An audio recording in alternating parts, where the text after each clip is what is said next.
बच्चों, कल बसंत पंचमी का त्योहार है। बसंत पंचमी का त्योहार माघ मास में शुक्ल पक्ष की पंचमी तिथि को मनाया जाता है। इस दिन विद्या की देवी मां सरस्वती की पूजा की जाती है और इस दिन से ही बसंत ऋतु का आगमन होता है। कहा जाता है इस दिन ही मां सरस्वती की उत्पत्ति भी हुई थी। यह दिन छात्रों, कला, संगीत आदि क्षेत्र से जुड़े लोगों के लिए बेहद खास होता है। बसंत पंचमी के दिन पीले रंग का भी विशेष महत्व होता है। बसंत पंचमी का दिन विद्या आरंभ या किसी भी शुभ कार्य के लिए बेहद उत्तम माना जाता है। संगीत की उत्पत्ति करने के कारण मां सरस्वती संगीत की देवी भी हैं। इनकी पूजा करने से अज्ञानी में भी ज्ञान का दीप जल उठता है। बसंत पंचमी के दिन लोग पीले वस्त्र धारण करते हैं, अपने घरों में पीले रंग के व्यंजन बनाते हैं। कुछ पीले रंग के चावल बनाते हैं तो कुछ केसर का उपयोग करते हैं। अच्छा, आप सब बच्चे ध्यान दें, कल स्कूल लंच में पीला भोजन लाना अनिवार्य है। प्रिंसिपल मैम ने कहा है पीले चावल या बेसन से बनी कोई भी चीज आप ला सकते हैं। और बसंत पंचमी से जुड़ी कथा भी सब बच्चे घर से याद करके आएंगे। मैं सब बच्चों से प्रश्न पूछूंगी। आखिर बसंत पंचमी क्यों मनाई जाती है? माँ के पास इस प्रश्न का उत्तर जरूर होगा। वर्षा 5वीं कक्षा की छात्रा थी। जब बच्चे छोटे होते हैं तो उनके मन में सभी प्रश्नों के उत्तर जानने की बहुत लालसा होती है और वो ये भी चाहते हैं कि वह अपनी टीचर को सबसे अच्छा उत्तर देकर कक्षा में प्रशंसा का पात्र बने। इसीलिए वर्षा ने भी घर जाकर अपनी माँ सरोज से बसंत पंचमी की कथा के बारे में बड़ी लालसा से पूछा। माँ, कहाँ हो? मुझे आपसे बहुत जरूरी काम है। क्या काम है मेरी बिटिया को? मैं कल बसंत पंचमी की पूजा के लिए पीले फूलों की माला बना रही हूँ। कल माँ सरस्वती ये पीले वस्त्र और पीली फूल माला पहनकर बहुत सुंदर लगेंगी। माँ, आज आप भी बसंत पंचमी की तैयारी कर रही हो? माँ, बसंत पंचमी क्यों मनाते हैं? मुझे आपसे ये जानना बहुत जरूरी है। मुझे बसंत पंचमी की पूरी कथा विस्तार से सुननी है। हमारी टीचर ने बसंत पंचमी की कथा के बारे में जानने के लिए बोला है। कल वो हमसे इस पर आधारित प्रश्न पूछेंगी। अच्छा, तो ये तो बहुत अच्छी बात है कि तुम बसंत पंचमी की कथा के बारे में जानना चाहती हो। आओ बैठो, मैं तुम्हें बसंत पंचमी के बारे में सब बताती हूँ। ध्यान से सुनो। कल बसंत पंचमी का पर्व है। कल से बसंत ऋतु का आगमन होगा। बसंत को ऋतुराज भी कहा जाता है। बसंत ऋतु के दौरान फूलों पर बहार आ जाती है। खेतों में सरसों सोने की तरह चमकने लगती है। जौ और गेहूं की बालियां खिल उठती हैं और इधर उधर रंग बिरंगी तितलियां उड़ती दिखने लगती हैं। इस पर्व को ऋषि पंचमी के नाम से भी जाना जाता है। लोक कथा के अनुसार एक बार ब्रह्मा जी धरती पर विचरण करने के लिए निकले। पृथ्वी पर तो सभी मनुष्य और जीव जंतु बिल्कुल नीरस और शांत दिखाई पड़ते हैं। मानो धरती के वातावरण में कहीं न कहीं कुछ कमी है। मुझे इसके लिए कुछ करना होगा। इसके पश्चात ब्रह्मा जी अपनी समस्या के समाधान के लिए भगवान विष्णु के पास गए। पधारिए ब्रह्मदेव, विष्णु लोक में आपका स्वागत है। नारायण, मैं आपके पास एक सहायता मांगने आया हूँ। मुझे पृथ्वी पर सर्वस्व मौन ही दिखाई दे रहा है। मैं चाहता हूँ पृथ्वीवासी बोलने लगें। मुझे इसके लिए आपकी सहायता की आवश्यकता है। ब्रह्मदेव, इस कार्य में तो आदि शक्ति ही हमारी सहायता कर सकती हैं। हमें आदि शक्ति का आह्वान करना होगा। विष्णु जी के द्वारा आवाहन होने के कारण भगवती दुर्गा वहां तुरंत ही प्रकट हो गई। आपने मुझे याद किया, बताइए मैं आपकी किस प्रकार सहायता कर सकती हूँ? देवी दुर्गा, ब्रह्मा जी चाहते हैं कि पृथ्वी पर मौन न रहे। पृथ्वी पर चारों ओर उदासी है। इसके लिए हम आपकी सहायता चाहते हैं। आप चिंतित मत होइए, मैं आपकी सहायता अवश्य करूंगी। ब्रह्मा जी तथा विष्णु जी की बातों को सुनने के बाद उसी क्षण आदिशक्ति दुर्गा माता के शरीर से श्वेत रंग का एक भारी तेज उत्पन्न हुआ, जो एक दिव्य नारी के रूप में बदल गया। यह स्वरूप एक चतुर्भुजी सुंदर स्त्री का था, जिनके एक हाथ में वीणा तथा दूसरे हाथ में वर मुद्रा थे। अन्य दोनों हाथों में पुस्तक एवं माला थी। आप सभी मेरा प्रणाम स्वीकार कीजिए। मेरे लिए क्या आज्ञा है? देवी, आपको सृष्टि में वाणी उत्पन्न करनी होगी। अपनी वीणा के तार झंकृत करने होंगे, जिससे सभी प्राणी बोलने लगें, नदियां कलकल कर बहने लगें, हवा में सन्नाटे को चीरता हुआ संगीत पैदा करना होगा। आपको चारों दिशाओं में ध्वनि उत्पन्न करनी होगी, ताकि ये सृष्टि और यहां की प्रत्येक वस्तु, जीव जंतु सब बोलने लगें, ये पृथ्वी मौन न रहे। जो आज्ञा ब्रह्मदेव। मेरे तेज से उत्पन्न हुई देवी, आज से आप सृष्टि में ज्ञान की देवी मां सरस्वती के नाम से जानी जाएंगी। ब्रह्मदेव सरस्वती आपकी पत्नी बनेंगी। जैसे लक्ष्मी श्री विष्णु की शक्ति हैं, पार्वती महादेव शिव की शक्ति हैं, उसी प्रकार देवी सरस्वती आपकी शक्ति होंगी। ऐसा कहकर आदिशक्ति श्री दुर्गा सब देवताओं के देखते ही देखते अंतर्धान हो गई। इसके बाद सभी देवता सृष्टि के संचालन में संलग्न हो गए और देखते ही देखते ब्रह्मा जी की आज्ञा से देवी सरस्वती ने पृथ्वी पर वाणी उत्पन्न की, संगीत उत्पन्न किया। चारों दिशाओं में प्रत्येक मनुष्य तथा जीव जंतु सब में वाणी का संचार हो गया और देखते ही देखते मां सरस्वती की कृपा दृष्टि से धरती चहकने और खिलखिलाने लगी। देवी सरस्वती ने जब अपनी वीणा के तारों को छेड़ा तो पूरी धरती संगीतमय हो गई। तभी से बुद्धि व संगीत की देवी के रूप में मां सरस्वती की पूजा की जाने लगी। मां सरस्वती को वागीश्वरी, भगवती, शारदा, वीणावादिनी और वाग्देवी समेत अनेक नामों से पूजा जाता है। ये विद्या और बुद्धि प्रदान करने वाली देवी हैं। संगीत की उत्पत्ति करने के कारण ये संगीत की देवी भी हैं। माँ, ये कथा तो मुझे पूरी याद हो गई। वैसे इस बसंत पंचमी के त्योहार का बहुत महत्व होता होगा ना माँ? हाँ वर्षा, बसंत पंचमी के त्योहार का बहुत महत्व है। इस दिन छात्र माँ सरस्वती की पूजा कर उनसे और अधिक ज्ञानवान बनाने की प्रार्थना करते हैं। बसंत पंचमी के दिन विद्यालयों में भी देवी सरस्वती की आराधना व पूजन तथा हवन का आयोजन होता है। जगह जगह मंदिरों और धार्मिक स्थलों पर मीठे चावल के भंडारे बांटे जाते हैं। बसंत पंचमी पर पीले वस्त्र पहनने, हल्दी से सरस्वती की पूजा और हल्दी का ही तिलक लगाने का भी विधान है। इसलिए बसंत पंचमी ऋतुओं का भी त्योहार है। माँ, आपने तो मुझे बसंत पंचमी के बारे में बहुत कुछ बता दिया। मैं भी कल माँ सरस्वती की पूजा करूंगी और उनसे आशीर्वाद लूंगी ताकि मैं भी जीवन में बहुत तरक्की कर सकूं। अगले दिन वर्षा टीचर के सभी सवालों का झटपट उत्तर दे देती है। अरे वाह वर्षा, तुम तो बहुत समझदार हो। तुमने तो मुझे बसंत पंचमी के बारे में सब कुछ बहुत ही विस्तार से बता दिया।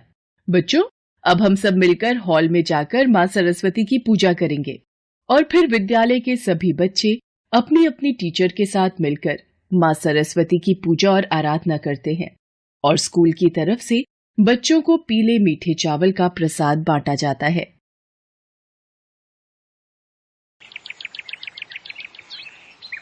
मुन्नी और राजू के पिता का कुछ साल पहले देहांत हो गया था। अब माँ ही उनका सहारा थी। कमला अपने दोनों बच्चों को बहुत प्यार करती थी। वो उन्हें माँ और बाबा दोनों का प्यार देती थी। एक रोज कमला अपने बच्चों से, बच्चों, घर में राशन खत्म हो गया है, मैं बेलापुर बाजार जाकर थोड़ा राशन ले आती हूँ। अपने गांव के लाला की दुकान बंद है, इसलिए बस से दूसरे गांव जा रही हूँ। शाम तक लौट आऊंगी। तुम दोनों अपना ख्याल रखना। रोटी सब्जी बनाकर रखती है, भूख लगी तो खा लेना। ऐसे ही दिन से शाम हो गई, लेकिन कमला वापस नहीं लौटी। कुछ देर बाद खबर आई कि बेलापुर गांव की ओर जाने वाली बस नहर में गिर गई है। ये खबर मिलते ही मुन्नी और राजू अपने चाचा चाची के साथ पुलिस स्टेशन पहुंचे। देखिए, कुछ लाशें नदी के बहाव के साथ बह गई हैं। हो सकता है कमला जी की लाश भी बहाव में बह गई हो। दोनों बच्चे अभी छोटे हैं और ये अनाथ हो चुके हैं, इसलिए चाचा चाची होने के नाते आपको ही इनकी देखभाल करनी होगी। बेमन से दोनों चाचा चाची उन बच्चों को अपने साथ घर ले आए, लेकिन उनके चाचा चाची दोनों बच्चों से बहुत बुरा बर्ताव करते। अरे, मैंने तुम दोनों से कहा था सारे घर की साफ सफाई कर लेना, पर अभी तक तुम दोनों ने कोई भी काम नहीं किया। आज मैं तुम दोनों को खाने के लिए कुछ भी नहीं दूंगी। चाची, राजू की तबीयत ठीक नहीं है, उसे बहुत तेज बुखार है। आज उसे रहने दो, मैं अकेले ही सारी घर का काम कर दूंगी। राजू को बहुत भूख लगी है चाची, उसे कुछ दे दो। अब मेरे को मत देना, मैं भूखी रह लूंगी, पर मेरे भाई को कुछ खाने का दे दो, उसे दवाई की भी जरूरत है। अरे ये बुखार का नाटक करने की कोई जरूरत नहीं है। पहले बाप मर गया, अब माँ चली गई, हमारे सिर पर मुसीबत बनकर बैठ गए हो। चाची, राजू की तबीयत ठीक नहीं है, उसे दवाई दिलवा दो। अरे सरला, इन दोनों को दूर हटा। कितनी बार कहा है, जब घर से काम पर जाने लगूं तो इन मनहूसों की शक्ल मत दिखाया कर। मेरा पूरा दिन खराब हो जाता है। पता नहीं कैसे मनहूस हैं जो अपने माता पिता दोनों को खा गए। अरे तुम काम पर जाओ, इन दोनों को तो मैं देखती हूँ। मुन्नी और राजू के चाचा चाची दोनों ही बहुत अत्याचारी स्वभाव के थे। माँ तुम कहाँ चली गई? राजू आपको बहुत याद करता है माँ। चाचा चाची बहुत मारते हैं। माँ वापस आ जाओ, हमें तुम्हारी बहुत याद आती है। मुन्नी और राजू बहुत परेशान थे। दिन पर दिन सरला और महेश दोनों उनके साथ बहुत बुरा व्यवहार करने लगे। बसंत पंचमी का दिन था। सरला ने घर में पीले चावल और पीली मिठाई बनाई, पर किसी ने भी मुन्नी और राजू को नहीं बुलाया। गुड्डी रिंकी, मैंने आज पीले चावल और पीला हलवा बनाया है, तुम लोग खाओगे ना? मुझे भी बहुत भूख लगी है मम्मी। चलो अब हम सब मिलकर तैयार होते हैं, फिर हम मंदिर जाएंगे और वहां से आकर चावल और हलवा भी खाएंगे। चाची, हमने सारा काम कर दिया, हम भी आपके साथ मंदिर चलें? चल हट, कोई जरूरत नहीं हमारे साथ मंदिर जाने की। तुम दोनों अनाथ हो, तुम्हारे लिए कोई त्योहार नहीं है। त्योहार उन्हीं का होता है जिनके माता पिता होते हैं। तुम दोनों अनाथ हो, तुम्हारा इस दुनिया में अब कोई नहीं है जो तुम्हें मंदिर लेकर जाएगा। चलो बच्चों, जल्दी से तैयार हो जाओ, फिर हम मंदिर चलेंगे और वहां से घूमने भी जाएंगे। मुन्नी की आंखों में आंसू आ गए। उसके चाचा चाची तैयार होकर मंदिर चले गए। मुन्नी और राजू घर पर अकेले थे। वो रोने लगे। हम दोनों अनाथ हैं, क्या हमारा इस दुनिया में कोई नहीं? हम बिल्कुल अकेले हैं। अब हमें कौन प्यार करेगा, कौन हमारे साथ बातें करेगा? आज बसंत पंचमी के दिन हम नए कपड़े नहीं पहन सकते, चावल नहीं खा सकते क्योंकि हम दोनों अनाथ हैं। मुन्नी और राजू बहुत अकेला महसूस कर रहे थे। बसंत पंचमी के दिन माँ सरस्वती अपने सभी भक्तों को अपना आशीर्वाद देती हैं। जब उन्होंने राजू और मुन्नी की बातों को सुना तो ममतामयी ज्ञान की देवी, करुणा की देवी माँ सरस्वती की आंखें भी छलक आई और वो अपने बच्चों की रक्षा के लिए स्वयं धरती पर उतर आई। माँ सरस्वती मुन्नी और राजू की माँ का रूप ले लेती हैं और उनके पास आती हैं। अपनी माँ को अपने सामने देखकर राजू और मुन्नी लिपट कर रोने लगते हैं। माँ तुम आ गई। माँ, तुम कहाँ चली गई थी? चाचा चाची ने हमें बहुत मारा, हमें बिल्कुल प्यार नहीं किया। माँ, अब हमें छोड़कर कभी मत जाना, सब हमें अनाथ कहते हैं। माँ, अब हमारे साथ ही रहना। मेरे बच्चों, चिंता मत करो, अब मैं तुम्हें छोड़कर कहीं नहीं जाऊंगी। अब मैं हमेशा तुम्हारे साथ रहूंगी। तुम्हें पीले वस्त्र पहनने थे ना, और पीले चावल भी खाने, पीले मिष्ठान भी खाने हैं। चलो आज हम मिलकर बसंत पंचमी का त्योहार मनाएंगे। माँ सरस्वती अपने चमत्कार से मुन्नी और राजू के वस्त्रों को सुंदर पीले वस्त्रों में बदल देती हैं। राजू और मुन्नी के सामने स्वादिष्ट पीले मीठे चावल और पीले मिष्ठान की थालियां सज जाती हैं। राजू और मुन्नी बहुत खुश होते हैं। वो माँ सरस्वती के साथ, यानी कि जिन्हें वो अपनी माँ समझ रहे थे, जो वास्तव में जगत जननी माँ शारदा थी, उनके साथ बसंत पंचमी का त्योहार मनाते हैं। उसके बाद माँ सरस्वती राजू और मुन्नी को लोरी सुनाकर गहरी निद्रा में सुला देती हैं और अंतर्ध्यान हो जाती हैं, और सब कुछ वैसे का वैसा ही हो जाता है जैसा मुन्नी के चाचा चाची घर को छोड़कर गए थे। अपने चाचा चाची की आवाज सुनकर मुन्नी और राजू की आंख खुल जाती है। बताओ, इतनी दूर मंदिर भी गए और दर्शन नहीं हुए, मंदिर के द्वार ही बंद थे। पता नहीं कैसी किस्मत थी कि आज के दिन हमें माँ सरस्वती के दर्शन ही नहीं हुए। चलो कोई बात नहीं, तुम एक काम करो, तुम घर में ही भगवान को भोग लगा दो, उसके बाद हम सब मिलकर खा लेते हैं। ठीक है, मैं अभी रसोई में जाती हूँ और चावल और मिठाई का भोग लगाती हूँ। सरला जैसे ही रसोई में जाती है वो देखती है कि सब कुछ चूहे खा गए। कहीं न कहीं ये सब माँ सरस्वती की ही माया थी।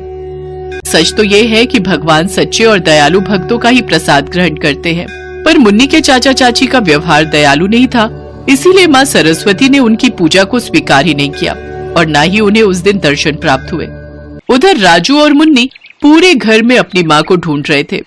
जब उन्हें घर में माँ नहीं मिली तो वो घर से बाहर भटकते भटकते अपनी माँ को ढूंढने लगे।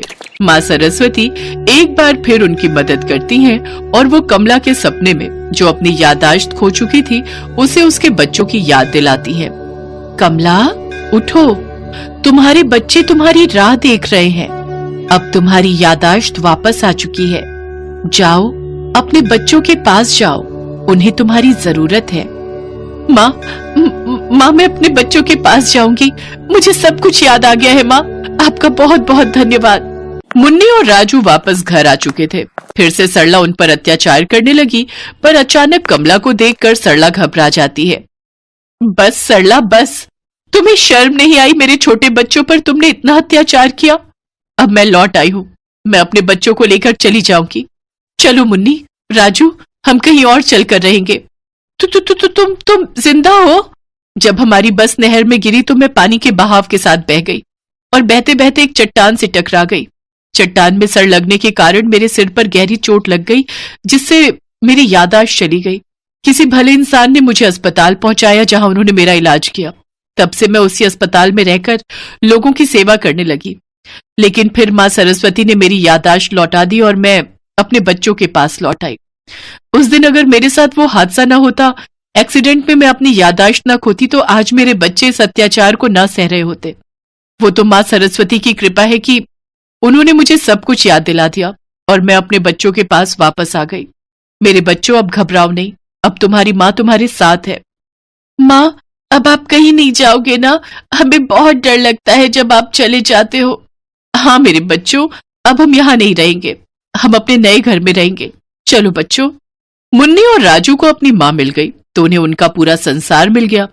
कमला माँ सरस्वती को धन्यवाद कहती है और अपने बच्चों के साथ एक नई जगह पर रहने चली जाती है और माँ सरस्वती का नाम लेकर अपनी जिंदगी की फिर से एक बार शुरुआत करती है।